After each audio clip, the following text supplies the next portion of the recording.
When Melissa smiled that morning, it wasn't the warm, familiar smile I'd fallen in love with. It was different, sharper, almost rehearsed. We were sitting across from each other at the kitchen table, half-finished cups of coffee between us, the smell of toast lingering in the air. She set her phone down, looked straight at me and said it so casually I thought I'd misheard her. "My ex wants kids," she said, pausing just long enough to sip her coffee. "So I'm getting my tubes untied."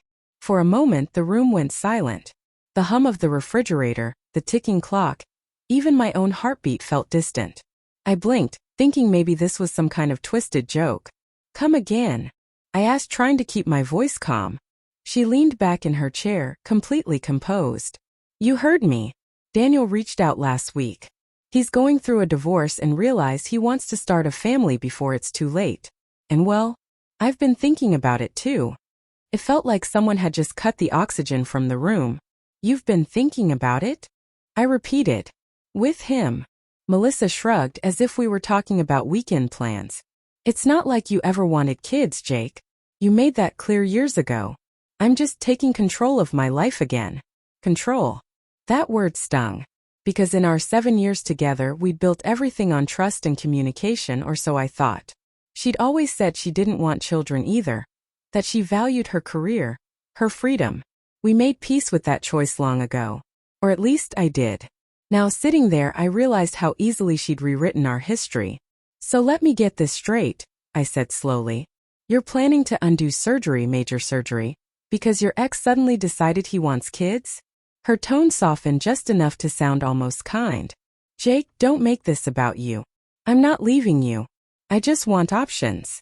I stared at her, every muscle in my jaw tightening. "Options? Melissa, marriage isn't about options. It's about commitment." She sighed, glancing back at her phone as if I was interrupting her schedule. "You're being dramatic," she murmured. That was the moment something broke inside me. Not just trust, but the illusion that I still knew the person sitting across from me. I stood up, leaving my coffee untouched. "You know what, Melissa? You're right. I don't want kids. But I also don't want a wife who plans a future with another man while still wearing my ring." Her eyes flickered, but she didn't stop me when I walked out the door. I spent the next 2 days in silence. No calls, no texts, no attempts to explain herself. I stayed at my friend Ryan's place trying to make sense of it all, but the truth was there was no logic in betrayal. Melissa had crossed a line that couldn't be uncrossed, and she'd done it without even blinking. On the third day I went home.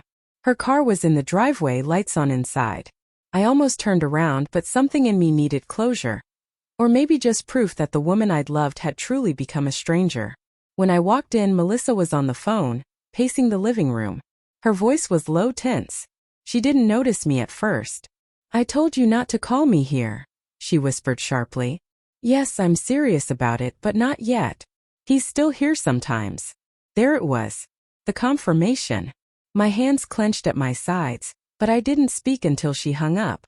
When she finally turned around and saw me standing there, her face drained of color. "Jake, don't," I said. "Just don't."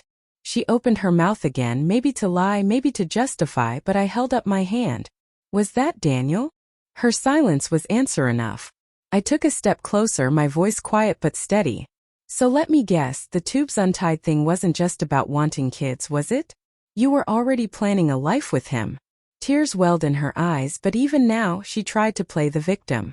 "Jake, I didn't mean for you to find out like this. You've been so distant lately, and Daniel, he understands me." I almost laughed. "Understands you?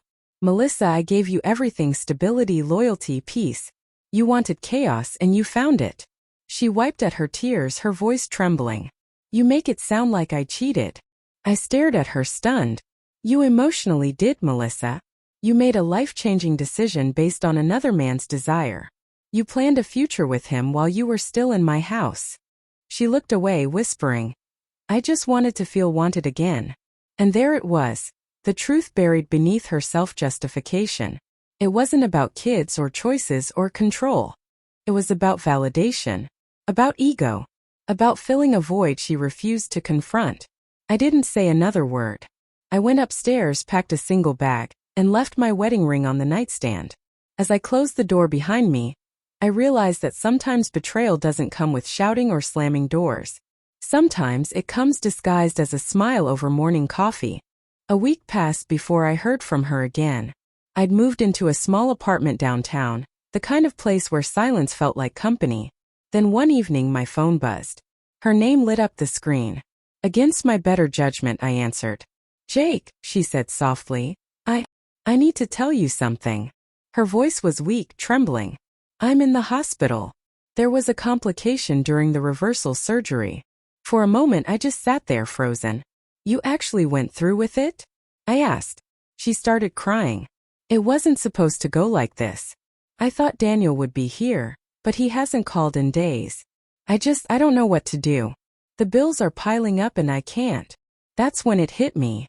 She wasn't calling because she wanted forgiveness. She was calling because she needed help. Financial help. From the man she betrayed. "Melissa," I said slowly, "you made a choice. You made several, actually. You chose him. You chose this." "I know," she sobbed. "But please, Jake, I don't have anyone else. I'm scared." Her words hit me somewhere between pity and disbelief.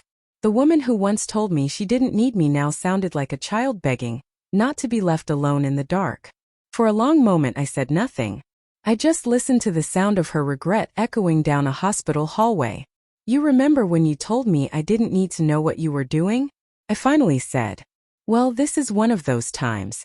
I don't need to know. And I don't need to pay for it either." She gasped softly. "You can't mean that." "I do," I replied. "You didn't just betray me, Melissa. You betrayed the life we built, the trust, the years, everything. I can't fund your consequence." She went quiet. For a second I almost felt guilty, but then I remembered the morning she smiled and said she was doing it for her ex. That was the moment she let me go, long before I walked out the door. "Goodbye, Melissa," I said and hung up. After that I never heard from her again. A mutual friend later told me Daniel ghosted her the moment things got complicated. He didn't want kids anymore. He just wanted control. Life has a cruel way of teaching lessons. For her, it came with hospital bills and silence. For me, it came with peace, the kind that only arrives when you stop rescuing people who chose to drown. And that's the thing about betrayal. It always costs more than the betrayer expects. Sometimes the price is love. Sometimes it's everything. But for Melissa it was both.